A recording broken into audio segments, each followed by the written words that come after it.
अस्सलामुअलैकुम dear viewers, कैसे हैं आप? उम्मीद है खैरियत से होंगे। अल्लाह पाक आपके घरों पर अपनी रहमतें और बरकतें नाजिल फरमाएं। तो मैं हूं शगुफ्ता मुनीर, शगुफ्ता का किचन में हाजिर हूँ एक नई रेसिपी के साथ। तो ये रेसिपी है मूंग की दाल का हलवा, सॉरी माश की दाल का हलवा।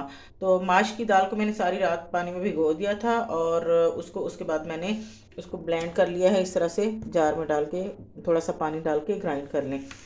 उसके लिए हमें जिन चीज़ों की ज़रूरत होगी वो होगा कुकिंग ऑयल और एक पैन में कुकिंग ऑयल मैं डाल चुकी हूँ। ये है छीनी, मैंने एक प्याली ली है। पिसा हुआ खोपरा है, क्रश्ड कोकोनट है, ये तकरीबन 3 से 4 बड़े चमचे हैं, और इलायचियाँ हैं 4-5, और उसके बाद बादाम मैंने इस तरह से कूट के रख लिए हैं ऊपर गार्निशिंग के लिए। ये है ड्राई मिल्क और ये है दूध। और एक सीक्रेट चीज़ है, वो मैं पे आपको बताऊंगी, कहीं छोड़ के ना जाइएगा। हलवे को अच्छी तरह से देखिए। इस हलवे की बहुत अफादियत है, बहुत फ़ायदा है। ख़ास तौर पे मर्द हजरात के लिए, लड़कों के लिए ये इसमें बहुत ज़्यादा ही ताकत है। इसको बनाइएगा, खाइएगा, फिर बताइएगा कि आपको ये कैसा लगा। तो चलिए स्टार्ट करते हैं। जी तो दोस्तों, पैन में मैंने कुकिंग ऑयल डाल लिया है। कुकिंग ऑयल मैंने तकरीबन 1.5 पाव के करीब डाला है। आधा किलो मेरी दाल थी। तो अब सबसे पहले कुकिंग ऑयल को हल्की आंच पर मैंने रख दिया है और इसमें मैं डालूंगी इलायची। तो ये इलायची को मैंने इस तरह से दरदरा कर लिया। आप चाहें तो इसका पाउडर भी बना सकते हैं, मैं छिलकों समेत डाल रही हूँ। यहाँ पर इसके साथ ही थोड़ा सा ऑयल गर्म होता है। वैसे तो आप इसको देसी घी में बनाएं तो फिर तो बहुत ही ज़्यादा अफादियत है, बहुत ही फ़ायदा है। लेकिन चूंकि हर वक्त हर किसी के पास देसी घी अवेलेबल नहीं होता, तो मैंने सोचा कि आपके साथ कुकिंग ऑयल वाला ही शेयर कर दूं। तो ये देखें, ये इसका पेस्ट इस तरह से कुछ बन चुका है।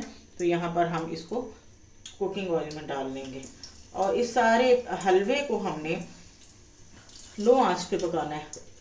फुल आंच पे नहीं पकाना, मीडियम से आंच पे पकाना है हमने इसको। तो ये इस तरह से हम निकाल लेते हैं। ये बहुत स्टिकी सा होता है, इसके लिए पकाने के लिए बड़ी हिम्मत की ज़रूरत होती है। आप इसको बहुत मेहनत और हिम्मत से बनाएंगे, और कोशिश कीजिएगा कि इसको नॉन स्टिक के पैन में बनाएं, क्योंकि ये फिर चिपकेगा।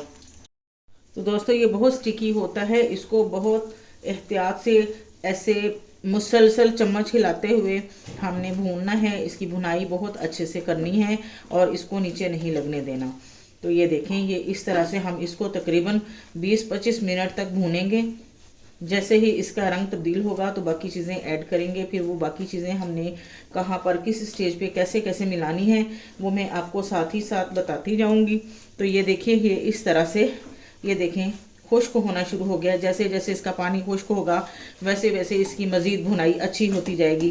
तो चमचा थोड़ा जानदार लेना है। मेरा चमचा ये मैंने ले लिया है। अभी मैं चमचा भी इसका चेंज करती हूँ ताकि अच्छे से इसकी भुनाई हो सके। तो इस तरह हल्की आंच पर इसको भूनते रहना है। ये देखिए इस तरह से। जी तो प्यारे दोस्तों, इसको 7 से 8 मिनट हो चुके हैं भुनाई करते हुए, लेकिन ये 10-12 मिनट और ले जाएगा भुनाई करते करते। ये देखें, ये इस तरह से अब इकट्ठा होना शुरू हो गया है। लेकिन इसको उस वक्त तक भूनना है जब तक कि इसके कच्चेपन की स्मेल ख़त्म ना हो जाए और इसका थोड़ा रंग भी तब्दील हो जाए।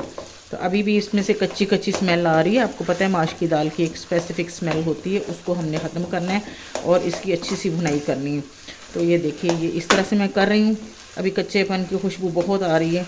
तो इसको मज़ीद 10-15 मिनट तक हम भूनेंगे इसी तरह।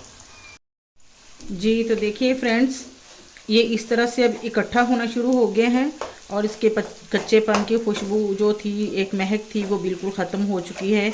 और इसका कलर भी हल्का हल्का गोल्डन हो चुका है, जैसे हमारे सूजी के हलवे का होता है। और बड़ी प्यारी सी खुशबू आनी शुरू हो गई है। तो आप अगर मज़ीद इसको भुनाई करना चाहें तो कर लें। मैंने तो 20-25 मिनट तक इसको भून लिया है और ये अब बहुत अच्छा सा भुनाई इसकी हो गई है। तो मैं इसका कलर ज़्यादा लाल नहीं करूँगी, क्योंकि मेरे हस्बैंड को ये इसी तरह का कलर पसंद है। तो ये सर्दियों का तोहफ़ा है और ये कोई भी खा सकता है इसको। बच्चे, बड़े, बूढ़े, बुज़ुर्ग सब खा सकते हैं, नौजवान खा सकते हैं। लेकिन सबसे ज़्यादा आफादियत इसकी मर्दों को होती है।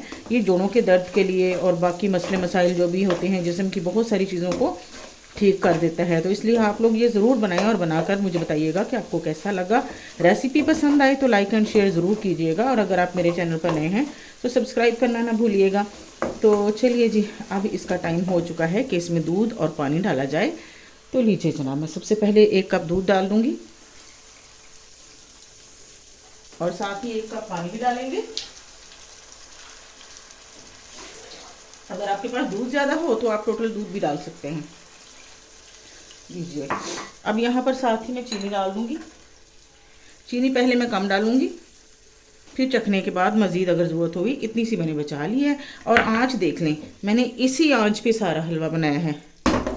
आँच तेज़ नहीं करनी, क्योंकि तेज़ आँच करते ही हलवा जो है जलना शुरू हो जाएगा और उसकी वो खुशबू और वो एक भुनाई जो होगी वो नहीं होगी।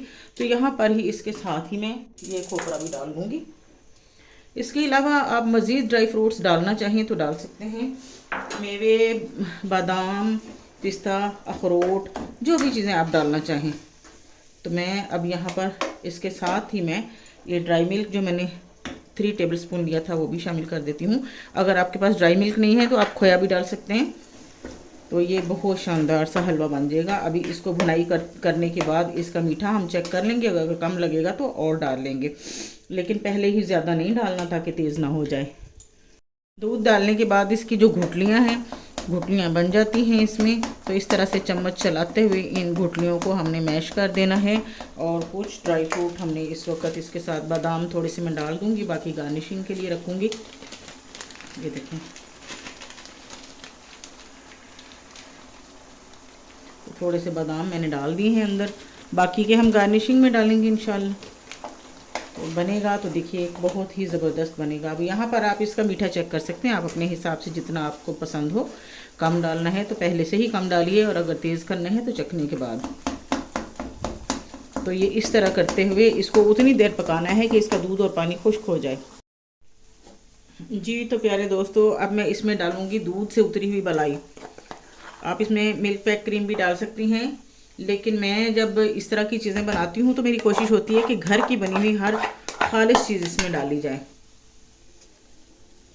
ये मलाई उतार के रखी हुई थी, ये कम से कम 3 से 4 किलो दूध की मलाई है जो 2 दिन की है।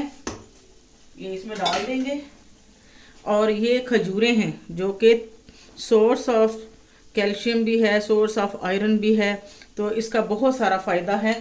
तो ये खजूरें भी मैंने 8 से 10 खजूरें इसमें काट दी हैं और डाल दी हैं।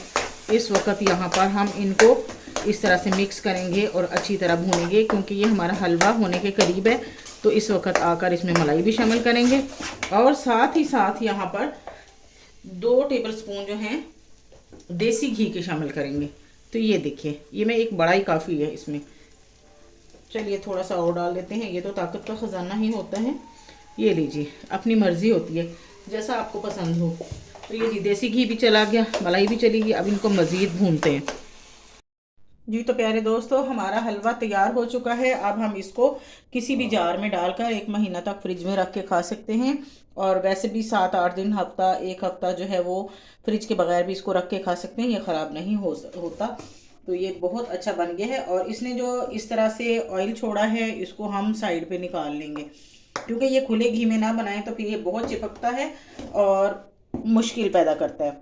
तो इस तरह से हम इसको किसी भी कंटेनर में रख लेंगे। आपका दिल करे आप इसकी टुकड़ियाँ बना लें, या इस तरह से इसको करेंगे। देखें, खजूर ने भी ताकत देनी है, खोपरा ने भी, और इसमें फिर मलाई है, इलायची है, बहुत सारी चीज़ें हैं। तो ये ताकत का ख़जाना है, बहुत अच्छी चीज़ है। ज़रूर बनाइएगा, दुआओं में मुझे याद रखिएगा। तो ये देखिए, मैं जल्दी से इसको डाल के गार्निश करती हूँ बादाम के साथ। आपके पास जितने भी ड्राई फ्रूट्स हों आपने वो डाल देने हैं अपनी पसंद के मुताबिक। तो ये हलवा ज़रूर बनाएं, बनाकर अपने घरों में रखें, अपने मर्दों के लिए, अपने भाइयों के लिए, अपने वालिदैन के लिए, बाप के लिए, शोहर के लिए, जिसका जो भी है। तो ये स्पेशली ख़ास तौर पर ये, वैसे तो ये हर कोई खा सकता है इसको, लेकिन स्पेशली ये मर्द हजरात के लिए। तो लीजिए जनाब, ये देखें। अब इसमें ये जो कुकिंग ऑयल बच गया है, ये हमारी किसी और चीज़ में इस्तेमाल हो जाएगा। इसको इस तरह से निकाल लेना होता है। इसको बराबर करके फिर मैं मज़ीद जो इसका ऑयल होगा वो इस तरह से निचोड़ लूँगी।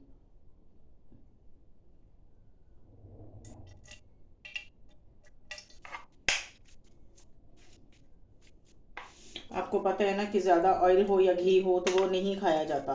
तो इस तरह से हम इसको प्रेस करने के साथ साथ सारा ऑयल निकाल लेंगे। तो लीजिए जनाब, ये हो गया हमारा माश की दाल का हलवा तैयार। अब हम इसको गार्निश करेंगे। बादाम डाल दिए मैंने सारे के सारे ऊपर, और चमचे के साथ प्रेस कर लेंगे ताकि अच्छी तरह एडजस्ट हो जाएं।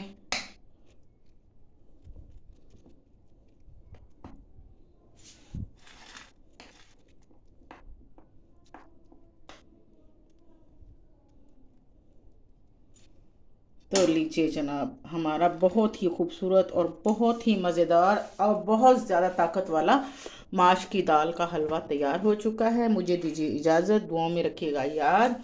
रेसिपी अच्छी लगे तो लाइक एंड शेयर ज़रूर कीजिएगा। अगर मेरे चैनल पर नए हैं तो सब्सक्राइब ज़रूर कीजिएगा। इजाज़त चाहती हूँ, अल्लाह हाफिज़।